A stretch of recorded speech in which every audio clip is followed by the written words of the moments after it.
হ্যাঁ রেডি। শোভন ভাই, প্রশ্ন রাখতে চাই, আজকে হঠাৎ জরুরি সংবাদ সম্মেলন কেন ডেকেছে? আসসালামু আলাইকুম। আজকে সাংবাদিক সম্মেলন ডেকেছি কিছু কথা বলার জন্য।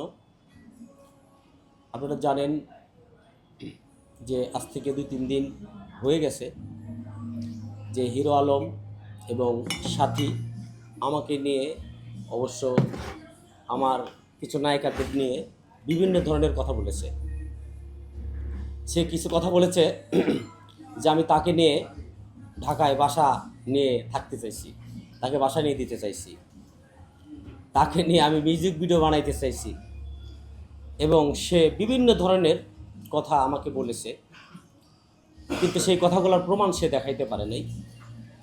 তো আমি কিছু প্রমাণ দেখাইতে চাচ্ছি যে আমি তাকে ফোন দিয়েছি নাকি সাথী আমাকে ফোন দিয়েছে।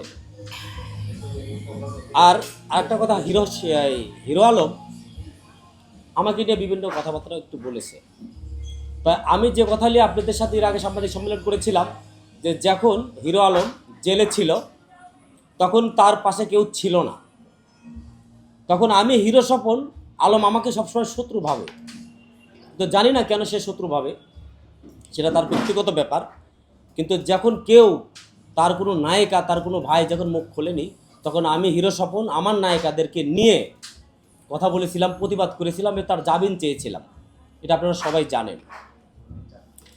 সেটা কি হলো, সাথীকে আমি বললাম যে তুমি যদি ফ্রি থাকো তাই তুমি আসতে পারো।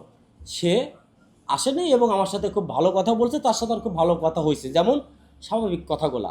কিন্তু সে লাইভে এসে সাংবাদিকদের কাছে বিভিন্ন ধরনের আজেবাজে কথা।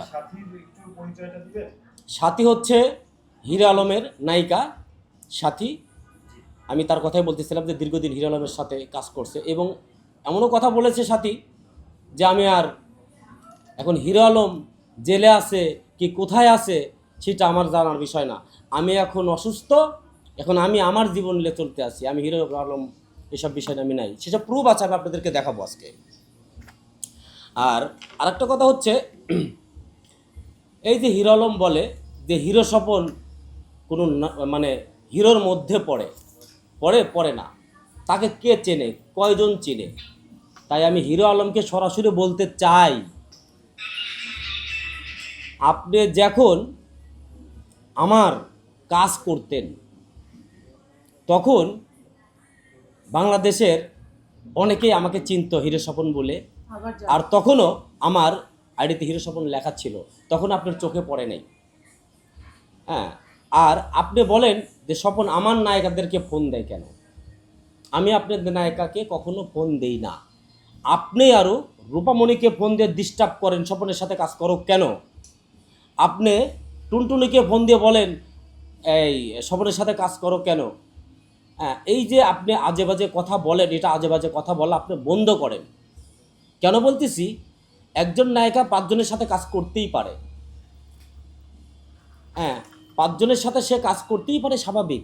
তাই বলে আপনি মিথ্যা কথা বলবেন, আমার নামে আজে বাজে কথা বলবেন, এগুলা বন্ধ করেন। আর আরেকটা কথা আমি বলতে চাই, আমি হিরো আলমের কাছে কিছু টাকা পাবো। আমি একদিন দিয়াবাড়িতে হিরো আলমের শুটিং চলতেছিল, সেখানে আমি গিয়েছিলাম যে আলম ভাই আপনি একটু এদিকে আসেন, আপনার কাছে আমি কিছু টাকা পাবো, আমার টাকাগুলো একটু দেন। সে আমার উপরে আমাকে মারার জন্য চলে আসছে, আপনারা দেখেছেন।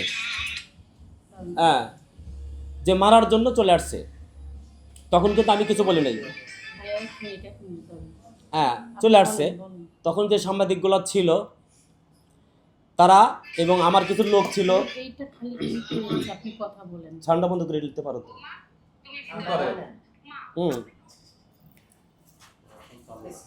হ্যাঁ, এখন যখন হিরো আলম সাংবাদিকদের সামনে, আরও 5-10 জন লোকের সামনে, ভালো গণ্যমান্য ব্যক্তি ছিল, তাদের সামনে স্বীকার গেছে যে আমি স্বপনকে 5,000 টাকা দেয়া দিব 2-1 দিনের মধ্যে।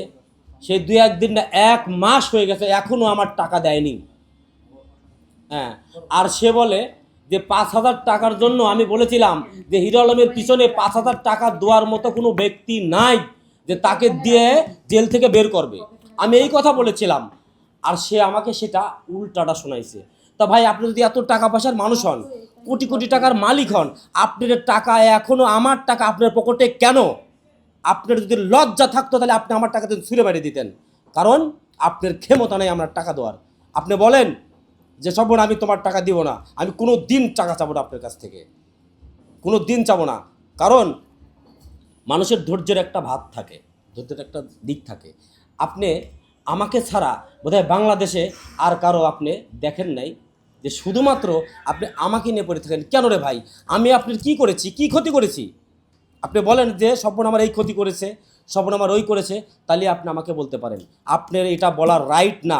ফার্দার আপনি কখনো আমার নিয়ে কোনো কথা বলতে পারবেন না। আপনি যদি আপনি বলেন তা আপনার সামনে, আমার সামনে এসে আমার সাথে সরাসরি কথা বলবেন।